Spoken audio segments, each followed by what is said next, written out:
very warm welcome to the second in our Global Health Show series. I'm Liz Gunn, and today we discuss the new science of epigenetics with former Stanford medical professor Dr. Bruce Lipton, who explains that we can become masters rather than victims of our genes. We then hear from Vivian Berry, who discusses how to create maximum well-being through balancing the brain with the heart and the gut for that crucial dance of creativity and courage and compassion. And then we talk adrenal health with the best-selling author, researcher and physician, Dr. James Wilson. If you're feeling tired all the time, this interview is not to be missed. He'll show you how to combat tiredness and those constant repetitive colds that go with it, and how to thrive. But let's now continue our discussion with Bruce Lipton, which we recorded earlier. Bruce, when we were last talking to you, you were talking about the freedom of empowerment through information and what that does on a planetary level and on an individual level. Tell me a bit more about that. Well, the concept of the new science, epigenetics, is a revolution, and it's a revolution for this. The old science, genetic control, which is what everybody's been programmed with, the genes are making decisions and genes are giving cancer and genes are causing diseases, gives the emphasis to the genes as if they were self-actualizing, meaning a gene turned on and made a decision. And we all buy that and we go, oh my God, the genes are controlling me. The new science reveals this is totally false. The whole belief that genes are active causative agents is totally false. The concept that there's a cancer gene. There is no cancer gene. There is no gene that causes cancer. And you say, well, wait, our whole science has emphasized the genes. I go, well, this is what the new science, epigenetics, is about. You say, well, genetics, epigenetics, it sounds the same to me. And I go, well, no, it's a revolution in this regard. When I say genetic control, the conventional wisdom, which is wrong, means control by genes. Genes turn on, genes turn off, and genes regulate. I say, what about epigenetics? I go, well, epi means above. So when I say epigenetic control, it literally says control above the genes. And all of a sudden it says, wait, what do you mean control above the genes? Well, simple point. A gene is a blueprint. It's nothing more than just a glorified blueprint to make proteins, which are the building blocks of the body. 100,000 different proteins. And so a gene is a blueprint to make these different 100,000 different building blocks. So there you agree with science. Absolutely. You both agree it's a blueprint. It's a blueprint to make It's a starting block. But now comes the interesting part, because most people say, oh, well, a gene turns on and a gene turns off. And I go, well, consider it this way. You go into an architect's office, she's working on a blueprint, you lean over her shoulder and you say, is your blueprint on or off? And of course she looks at you like, well, what are you talking about? It's a blueprint, there's no on and off. And I go, precisely. A gene is a blueprint. It has no on and off. But it could be read. Well, all of a sudden I say, well, if you're reading a blueprint, who is reading the blueprint? The blueprint is not reading itself. And all of a sudden it says, oh, there's some other level of control, and it's above the genes, okay? And now what we recognize is this. It's environment, information picked up by an organism, and then the organism adjusts its biology to fit in the environment, automatically controlled by the environment. I mean, the simplest one is this. It's cold outside. You walk outside, the nervous system feels it's cold. Its function is to do what? Activate the system to create warmer body, increase the metabolic activity, warm up the body. You start shivering. Keep you at the right temperature. Yeah. I say, the nervous system didn't control that. The temperature outside controlled that. I say, you go out in the summertime, completely different response. The warmth picked up by the nervous system causes the body to cool itself down, releasing perspiration, cooling off. Again, so my biology in that level is not controlled by genes, it's controlled how I respond to the environment. Well, it turns out virtually every aspect of our biology is controlled by reading the environment. And all of a sudden then it says, well, then the genes are not self-actualizing. No, the genes are engaged in response to the environment. Okay, I want to take an example now that many people will be familiar with, and that is Angelina Jolie. I saw an extraordinary broadcast from you just after she had both breasts removed because of fear that her mother's cancer would come through to her genetically. Right. So what's another way of looking at that? Well, the idea is, let's look at how she came to the conclusion why I need a mastectomy. She said, oh, my mother had breast cancer, my grandmother had breast cancer, an aunt had breast cancer, and they all died. I have the breast cancer gene. Therefore, I'm next in line. I'm going to die. Why? Well, look at the family. When anybody's got it, they died. And then all of a sudden she says, well, I've got the gene. So since it causes breast cancer, if I remove my breast, I will avoid the problem. I go, well, that's really cool, except for this.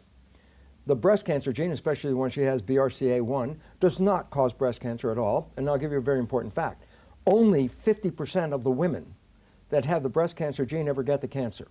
Well, there's a very important fact. It says, wait, 50% of the women have this gene and don't get a cancer. The first thing is this. Well, obviously, the gene didn't cause cancer because 50% of the women don't get the cancer. So having the gene itself is not the cause of the cancer. It's information above the gene. It's how you live, the stress levels, your fears, how you respond to life. This is what controls the genes. Are you saying the fear of seeing her mother die, of seeing these relatives die, could in itself create within her body that condition? 100%, and it could kill her faster. Because fear, and people don't understand this, fear is the primary cause of illness on this planet. Up to 90% of doctor visits on this planet are due to stress. Well, what is stress? Stress means I'm in an environment or a situation I have no control over, I fear is going to threaten me. And so let's just resolve 90% of illness problems on the planet right now with this.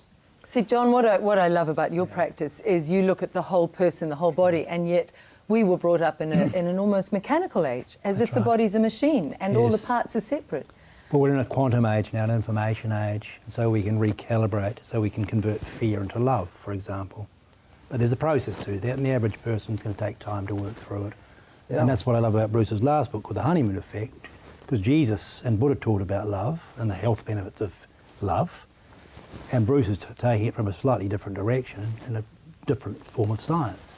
Well, if we're talking about that, talk about the heart to me, Bruce. Tell me the place of the heart and how we do that where we're offended, hurt, scared. Let's get to the very basics. You want to really get to the basics. The idea is when you talk heart, everyone goes, oh, pump, pushes blood around. I go, well, that is a job of the heart, but that's not the only job of the heart. There's a more important job of the heart. It's a sensory mechanism. It reads vibrational energy.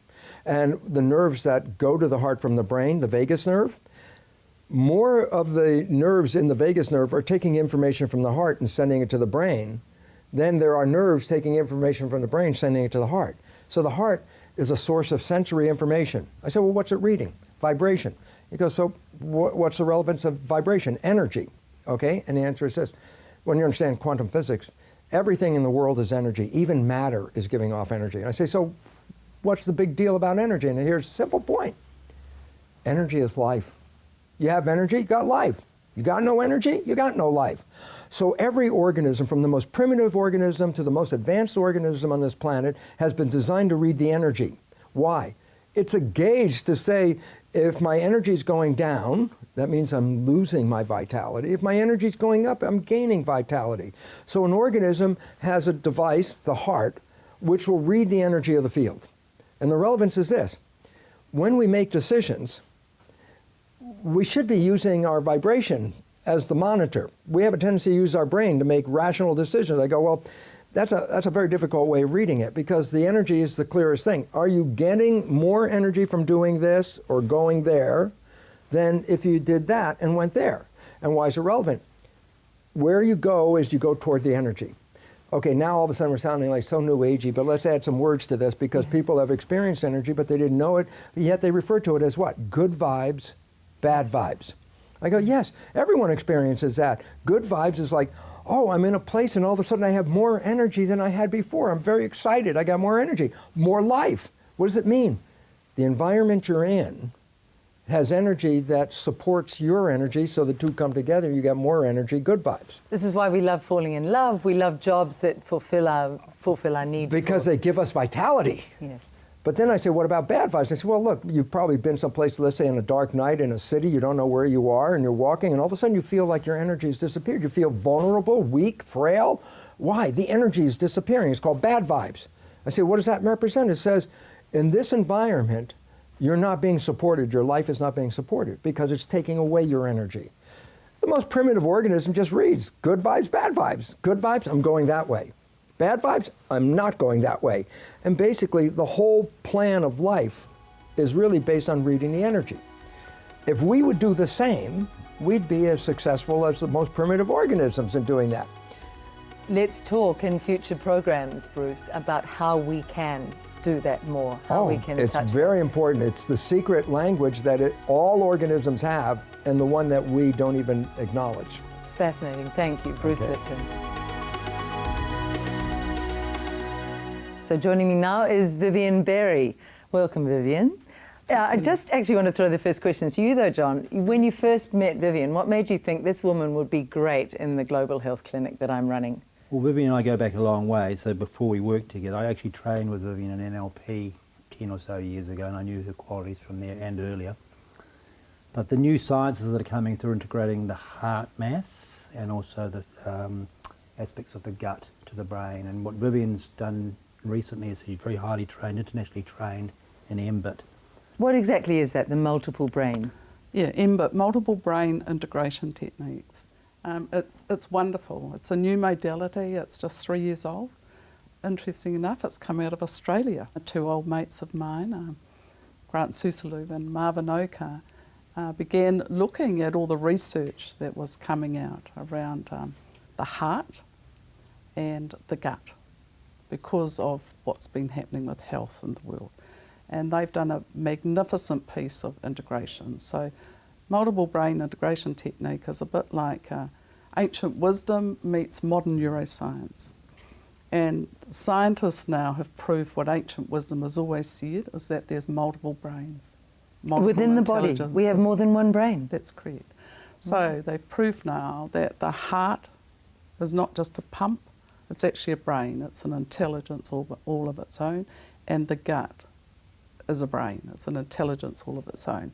So the scientists have proven that there's criteria that determine what makes a brain, and the heart and the gut, as well as the head, fulfill that criteria. Can you give me an example of what might make the heart? I'm not a scientist, but it's stuff like neurons. So we've got neurons in the heart and the gut, they form neural pathways, neural nets.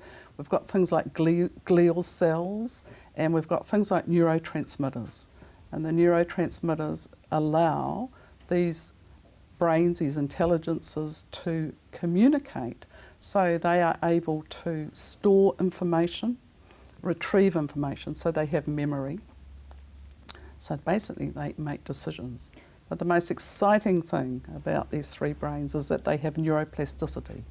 And that means, in layman's terms, is that they can reprogram themselves. So if somebody's had a trauma in the heart, and they've got, I can't trust the world, I can't trust people, I'm shutting down my heart, they can now actually heal that heart, regrow new neurons, reprogram the heart that they can open up and they can trust again. And similarly with the gut brain, when people have had gut brain issues, digestive issues, a lot of the autoimmune system function, because the gut brain controls 70% of the autoimmune of your immune system. So this is part of why this whole probiotics thing, looking after our stomach, but there's this deep emotional link with, let's take the stomach brain. Absolutely. That is often where people say, oh, I'm feeling tense, I can't eat, my tummy's in an uproar. We are literally, tell us about what's going on then when I say something like that. Yes, because that's a good point. These three brains each have different prime functions and different competencies. So let's talk about the gut brain for a moment. The gut brain runs our self-preservation. So this is where our fight, flight, freeze syndrome comes in, through the gut brain. It also runs our core identity. Now, not what the ego thinks, but what we viscerally think at our core about ourselves. Give me an example of a client, a difference in that. I'm not safe, I'm not good enough, I don't deserve. Even though on the outside we're putting on a confident show and hello, I'm so happy to meet you, inside that gut brain there's a conflict. Yes. Wow. And the gut brain also runs motility, so that's our ability to move forward. So when we're feeling stuck and we can't move, this is gut brain. Gut brain controls boundaries, controls motivation. The thing about this, Vivian, is it's three-dimensional, isn't it? It's working on so many levels at once. It can work on just purely physical. We might have a physical ailment that shows up as not moving forward. But But it might be a psychological not moving forward. Absolutely. There will never be a complete healing until the mind, the body, the emotional body, and the soul, the spirit, align. We're not just going to get it just through the physical. That's the beginning, but we need the whole lot aligned. And this technology, this is absolutely brilliant. And I've spent a lot of time and money over the last couple of years upskilling. Is the most brilliant piece of integration that's come out. And it's really providing this integration. As a human, we're not going to have full success in whatever we decide to do unless these three brains are collaborating and working with each other. And in so many people, they're working against the person themselves. Yeah, you can have your gut brain working against your heart. Your head brain taking over and not even allowing the heart or the gut brain to function. And the heart is so important. The heart controls our values, so what we most value in life, what we're trying to create, and our passion. So if you've got issues that you just haven't got any passion for life, this is a heart-brain issue. It also controls our emotions. And our ability to reach out. And a lot of people, when they've had something negative happen, I don't want to feel. So they start suppressing emotions. The thing, though, with the heart, you can't be selective on what emotion you suppress. So if you start suppressing your painful emotions, you also suppress your joy and your happiness. And your production of serotonin. It's correct. So we have to, and the oxytocin and the bonding that comes from the heart. Because the other part of the heart is your relational effect, how you connect with people. So it's important for the oxytocin. So we need to heal our heart. Now, wait a minute, Vivian. If we need to feel the emotions we don't like, or John, you might help with this, we're going to need a lot of courage, because a lot of people shy away from the ones they don't like, and they just reach out for the ones they like. How do we do that? What part of the body is that in? It's interesting, actually, courage comes from the gut brain. From here? So fear sits in the front, courage is in the spine. And always in the human condition we have fear. However, we have to grab our courage and push it through fear. And then anybody who overcomes anything, that is what they actually do. How do you help people? What's the work you do with people to help them find these? Well, I do freedoms? work with them I teach them how to communicate with these three brains. And the first thing we have to do in order to do that, we have to balance the autonomic nervous system. Because most people are what we call sympathetic dominant. They're running out of the sympathetic nervous system. They're in stress. Fight or flight. And they're living in an adrenal and cortisol chemical cocktail, if you like. So we need to balance it up. We need to get the parasympathetic working, which makes the serotonin and the dopamine. So beautifully calming. Our happy chemicals, yes. So the first thing we do, we have to teach them how to balance that up. And HeartMath have done fabulous research work over 25 years and got some wonderful biofeedback. I think what we might do is take another session of discussing with you HeartMath and the implications of that. But this one has been so enlightening and so informing. And this is real cutting edge, new frontier science. Yep. Thank you, Vivian Berry. And joining us now on Skype from Tucson, Arizona is Dr. James Wilson. This book, Adrenal Fatigue, the 21st Century Syndrome, has really, in the last 3 weeks, become my Bible. And it's changing how I feel very much. Why are the adrenals, James, so essential to good health? Explain how they work. Well, the adrenals are the glands of stress. That was told by Dr. Hans Selye back as early as 1930. And so we're under such a stress in our societies that we have multiple stresses, things we're aware of, stresses we're not aware of, and we simply try to plow through and we take on more and more and more stresses. And society even encourages us to take on more and more stresses to where it just is a straw that breaks the camel's back. One more stress, one accident, one more thing, and the adrenals happen to go down. Because they're the glands of stress, they have to try to balance all the stresses, internal, external, thermal, chemical, emotional, psychological, physical, that your body endures.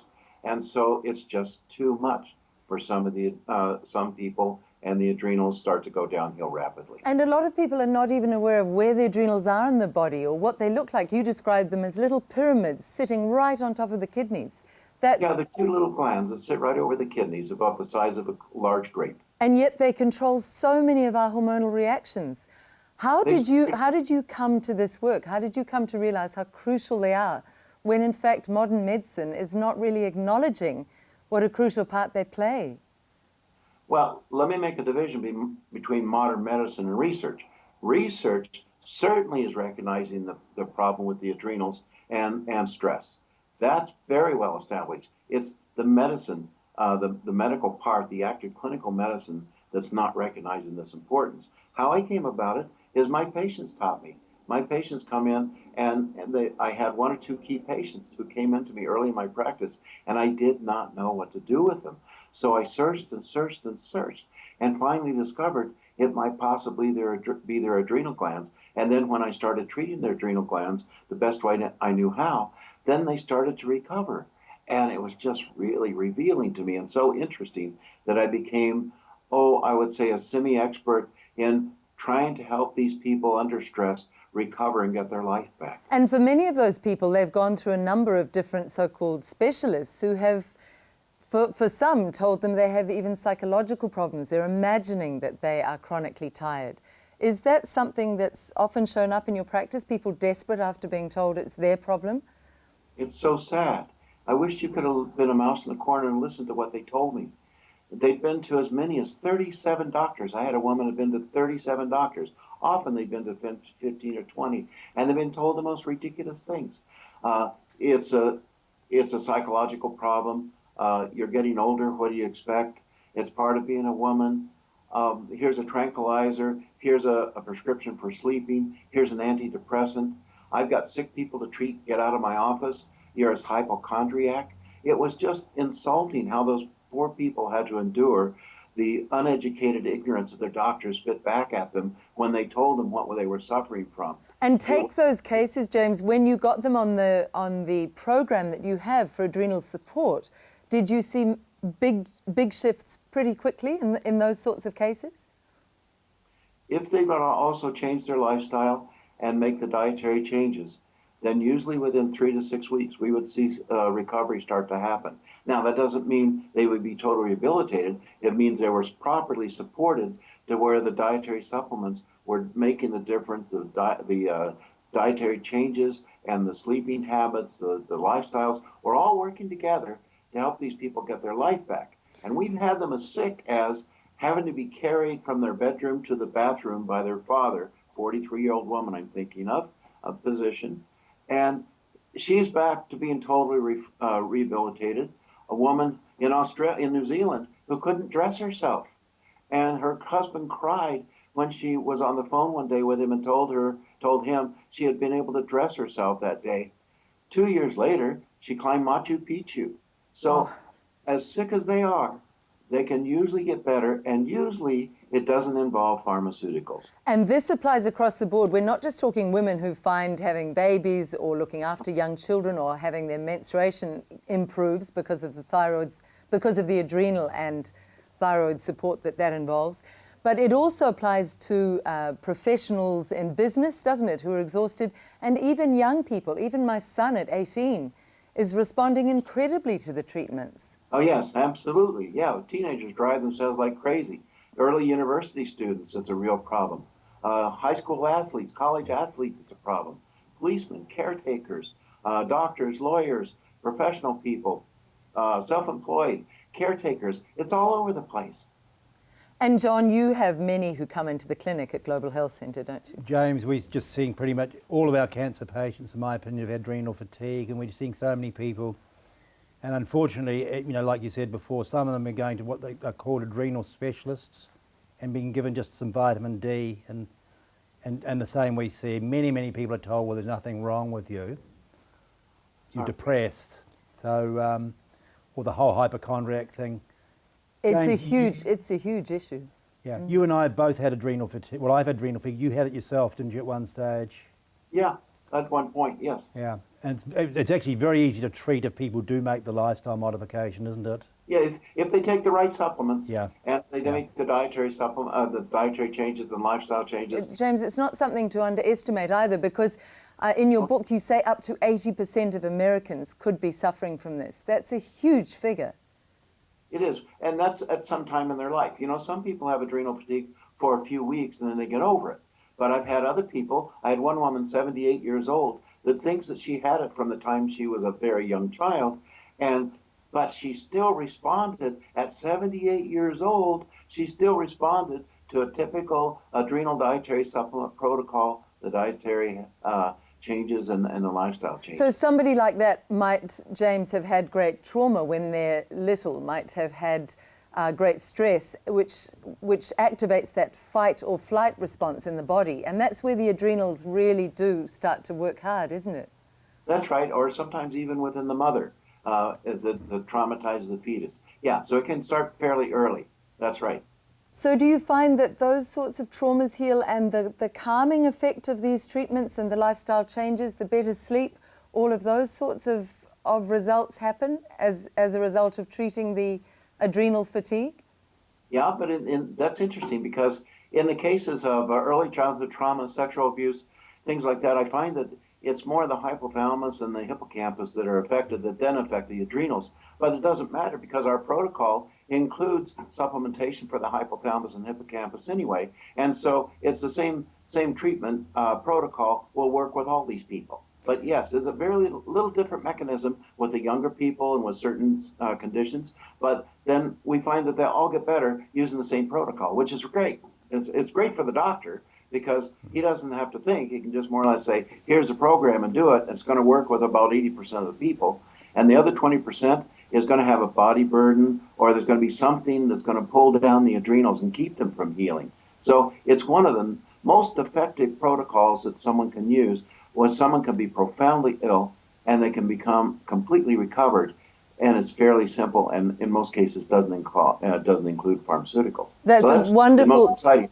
How much power the person has to get themselves well is the most exciting thing as far as I'm concerned. That is a wonderful endorsement, and I'd like to add my endorsement. Your book, Adrenal Fatigue, should be in everybody's home and read by everybody, and more than that, probably read by every doctor, because it's extremely well written. Thank you so much, James Wilson. Lovely to talk to you. Thank you, James. Gosh, hearing him say, I wish you could have been a mouse in the corner and listened to what they told me. Some of his clients have been to as many as 37 doctors. And then with a change in lifestyle and the adrenal support supplements, these people get their lives back. Hearing that from Dr. James Wilson may well help someone watching this show who's suffered similar derision and dismissal, and yet you know that you need some help. That's what we want to do with this show, help anyone who wants to lift your health and well-being into new and thriving levels. I also loved it today when Vivian Berry spoke of neuroplasticity, of the ability of our brain and heart and gut to be reprogrammed and thereby repaired, so that we can begin to convert fatigue and dis-ease into well-being and optimism. Next week, Bruce Lipton continues with his stimulating perspectives on new science, and we'll discuss ozone therapy. Humans were designed to thrive in an oxygen-rich environment. So imagine if your blood system were given so much healthy oxygen that it would have the ability to ward off illness, fatigue, and maybe even depression to supercharge emotional resilience and physical health. Until then, I wish you optimal well-being.